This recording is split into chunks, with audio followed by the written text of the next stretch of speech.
to introduce John Brenzel, VP of Products at PBS, and Michael Renner from 3 Pillar Global, which is PBS's product development partner. Well, good. We are the last act, so be kind, please. The thing that we wanted to talk about today is really about this catchphrase that's called content is king. We talk a lot about that. But content, as we've already heard in a couple of presentations in this session, is that content is really a context, and it is really driving a lot of things around marketing. And what we're going to talk about today is a little bit of a story of really some transformation that's occurred over at PBS that we at 3 Pillar have been involved in partnership with PBS to really bring about a digital approach and a digital marketing strategy that's enabled by technology. But before we actually get too far into that, let's see, that way, right? I want to put a posit out there, and actually most of these have already been proven out by the 2 speakers before me, so I'm not going to spend a lot of time on it. But effective digital marketing lives in the context of content. I think that message has been really clear today. A message that's a banner ad or a message that stands on its own without some relevant context is really a dead message. And there's some things that go in behind it that makes this true. And one is that content provides the context for making a marketing message relevant. People are looking for relevance in the stuff that they get. Content is all around us. The messages that we hear, there are so many messages that we are bombarded. I hate going into my email box. I get so many messages. How do I pick the ones that are relevant? It has a lot to do with the content that's around those messages and the way it's presented and packaged.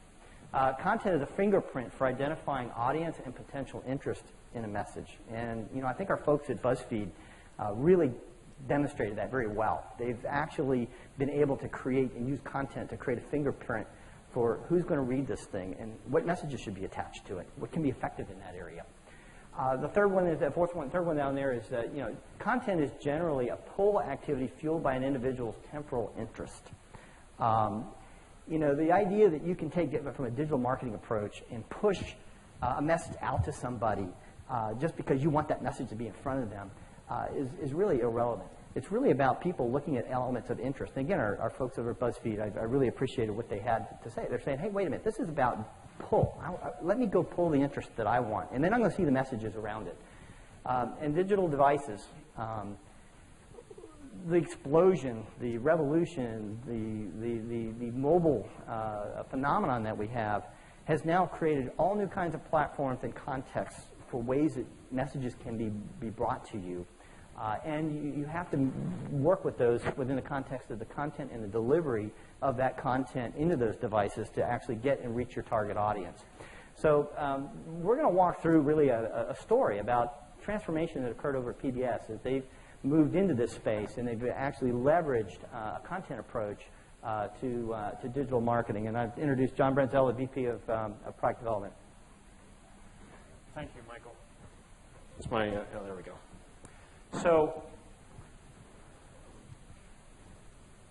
people always say they know who PBS is, and I'm always, it's always sort of funny to find out that they have a couple of sort of misconceptions. But before I sort of get to the punchline of that, we really have a tremendous reach and recognition. We're probably, one of the better known brands, and certainly the Roper poll tells us every year that we're probably the most trusted media brand in the United States, which I find just a tremendous statistic. We have this incredible reach, whether it be 360 stations or the fact that we're watched by 91% of television audiences or 140 million videos are viewed every month. And actually the Emmy Awards just came out. I don't know whether it was for 2012, but certainly last year, we just had, we had 32 that we won. So PBS has been in the household for many decades. I, like many of you probably, grew up with PBS. Certainly have known them my whole life. We're really known by our iconic brands. How many of you? I always, I always sort of find it funny. How many of you watched Downton Abbey last year?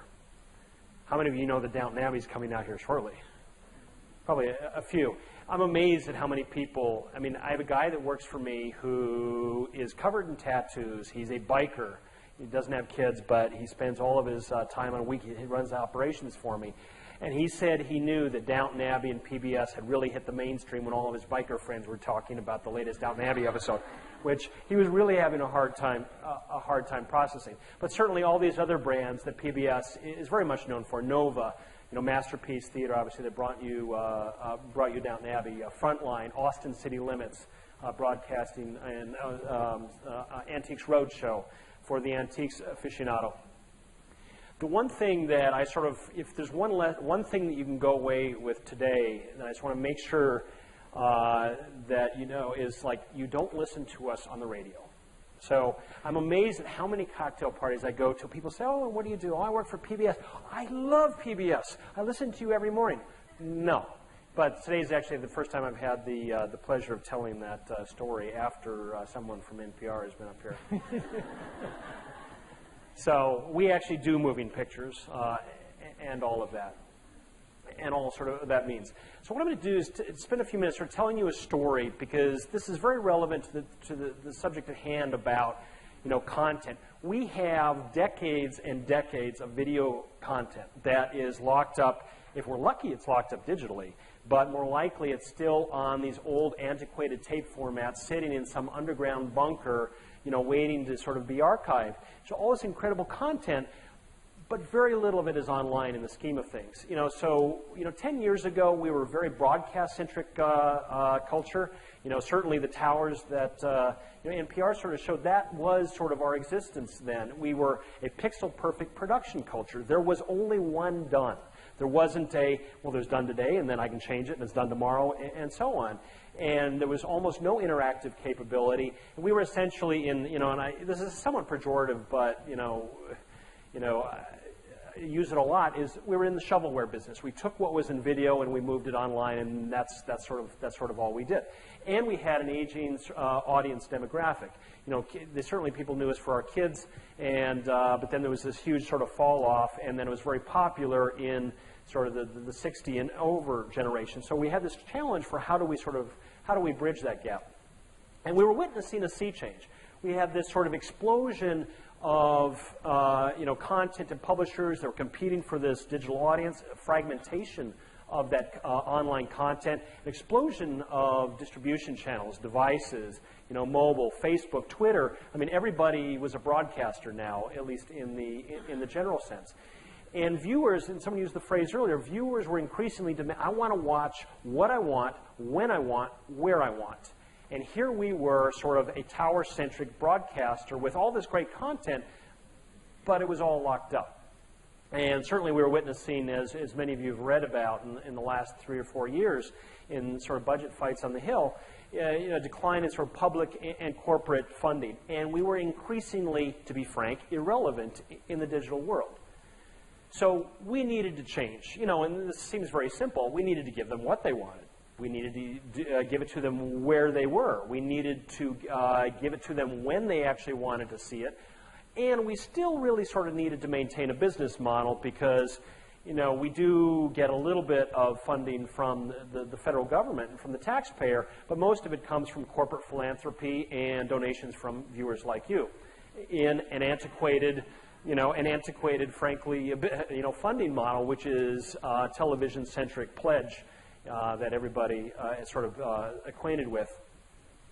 And we needed to acquire and develop a technical capability to execute and deliver all of this. We didn't have any, certainly, even 5 years ago. So fast forward to today, and this is just a remarkable sort of change for us. We have sort of what we call the legacy web. We are now in mobile, and actually when I came to PBS 4 years ago, I sort of looked around and I was just, not appalled, but I was really dismayed by, how much work was to be done. And I looked over at NPR, and they had their NPR API, and, they were already getting on the iPad and the iPhone. I'm going, wow, I want what they got. So, we've spent, the last 3 or 4 years copying a lot of what, maybe they've sort of taken for granted. But they really have sort of, I think, blazed a great trail for us. So we're now in mobile. We have, native apps on the iPad and the iPad. We just released mobile web, sort of a true responsive design build from the ground up, which is allow us to deliver to Kindle Fire, Android, and BlackBerry. We are in the process of releasing over-the-top plays for Xbox and Roku, and then we'll be looking at Google TV and Boxee after that. And certainly we've been in the commercial distribution realm, iTunes, Amazon, Netflix, Hulu, for quite a while. And we have a robust technology platform with APIs and feeds and so on, and we have a maturing product organization, which I'll spend a few more minutes talking about, actually, and Mike will too. But what did this take? To do all this in 4 years, it took 3 simple things, albeit hard ones. It took an organization that could execute, and we did not have a product organization by my definition. I sort of grew up in the AOL ecosystem 10 years ago, and so I came here and we really didn't have that. So we've spent the last 4 years with the help of 3Pillar recreating a lot of that expertise. And we needed a data strategy. We needed a way of unlocking all of this video content that was in these archives, if we were lucky, and bubbling it up so that we could consume it and distribute it across all of these different apps. And last but not least, we really needed a technology platform that could power it all. So with that, I'm actually going to turn it back over to Mike, and he's going to spend a few minutes sort of talking about what it is that we built and how we how we did it. So it has been it's been an interesting journey. It's been a really fun journey partnering with PBS to build what is really, I think, a very unique and exciting organization and technology that's unlocking the content of PBS and also helping them reshape and refocus their marketing and their monetization strategies. But when we got involved with PBS, the first thing was an organization. I mean, the first thing you got to look at is, okay, what's the goal? What is it going to take both from an organization, people, process, technology? All of those things were completely absent. I mean, PBS was not a digital technology company. They had really no concept.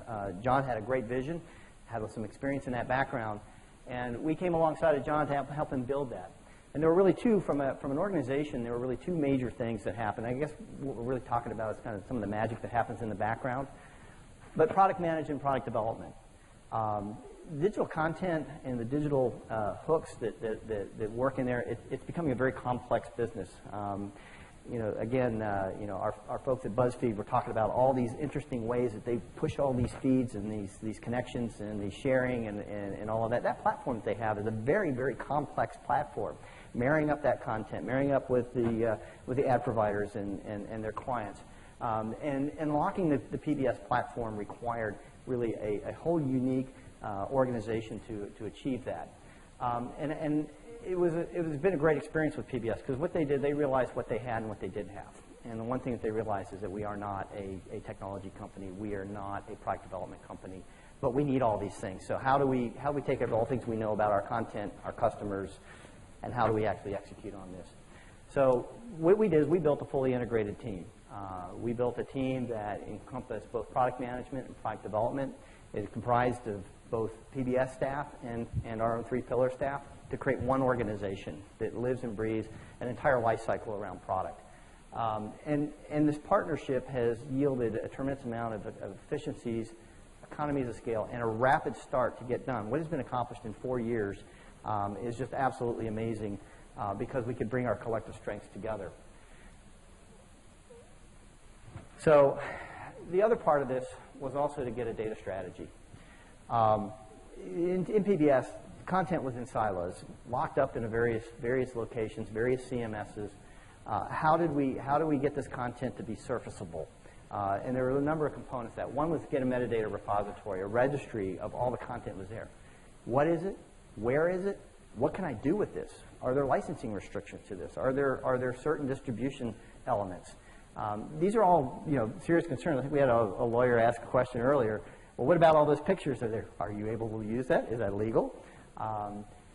Being able to understand the nature of your data, content where it is. Exposing content. One of the things from a data perspective was to expose content in something that was easily consumable by lots of different platforms. And also to bring new content into an ecosystem that could be brought together to create unique digital content products and experiences. had to go through a process of getting video into a unique and common consumable format. You wouldn't believe just that effort alone was quite a challenge because of all the different formats and densities and bit rates and all these things that go into this content. And we had to build audience experiences around this particular content and the data. The experience is a real important aspect of it because it really is the gateway and the portal. If you're thinking from a marketing perspective, there's going to be messaging that goes around this content. Somehow you've got to create an experience that is pleasing to the audience, and you are not detracting from the messaging that you want to provide. So we built a technology platform, a fairly robust platform, focused around really a metadata repository, a registry, as I mentioned, of where is the content, what can you do with it. In the ecosystem around PBS, one of the unique things is that there are many, many sources of content. And you will find this in many of the plays that are out there. But can you really get your hand around all the content and put it in one place? No. How do you get people to allow their content to be utilized? Well, we're looking at having our stations, which produce some of the content, actually expose that content by actually advertising it into this metadata repository, which defines the information about where it is and how to get to it. It doesn't have to reside centrally. We also have a set of robust APIs. This was really a platform to allow now multiple expressions and consumers of this content. NPR talked about one of the big parts of their play was to create an API that allowed other people to participate in the ecosystem. Instrumentation of the apps. This was actually interesting. And from a marketing perspective, very, very important, because it's within the instrumentation of the apps that you understand your consumer behaviors. You start to understand what they're interested in. You start to understand what is their response to the particular messages that you're putting out there.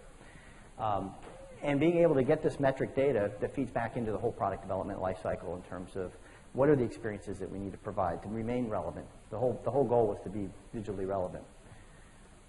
And the other piece is building a platform, and one of the things that needed to be built was the ability now to insert the content-aware advertising and messages and the donor appeals. And to build the business model, one of the things that we had to do is make sure that the business model stays intact, okay? There is a business model for the TV viewing, and there's an appeal, and there's a monetization that happens. How do we replicate and how do we enhance that through the digital strategy? All of this had to be built into a platform that could scale and could be easily used by all of the PBS folks. And if you want to look at a picture of it, this is becoming a relatively common architecture or a common layer of diagram that people are beginning to work towards, where you really have a content base, and then you actually create a metadata layer that actually organizes that content and it creates expressions for consumption, so that you can have an iPhone app, you can have an iPad app, you can have a web app, all consuming the same content, all having an experience tailored to the device, but yet leveraging all of the process and all the content that is in behind. And really the message that we wanted to leave with you today was that content is kind of the container. It is the context around which a lot of the marketing messages revolve. And it's also about unlocking your content. And there may be organizations here that have a lot of content. You say, boy, it'd be great if I could unlock it. It'd be great if I could get some exposure for it. It'd be great if I could monetize that content. It is a complex effort, and it does take an organization that can execute. It definitely takes a strategy around your content, and it takes some technology leverage and platform to actually make it come alive. And many of the organizations that may be represented here may not actually have the technology capabilities or even think of themselves as a technology company to actually build out an infrastructure that can do that. So we kind of look behind the scenes that was the experience at PBS and what was driving them and how they execute against it. And it's also from a technology perspective. This is a lot of the stuff that you're seeing on some of the commercial products that are out there, like BuzzFeed. They look at the world this way. And if you're looking at your own strategies, think about, how are you going to pull all this together? And it is a powerful platform, and PBS has been extremely successful with what they've brought to the market, and it really is, for them, the future and the vision for driving PBS and maintaining its relevance into the market. So if you have any questions, we're available now, and I think we've got a couple of minutes left. Yeah, I think it's cocktail party time.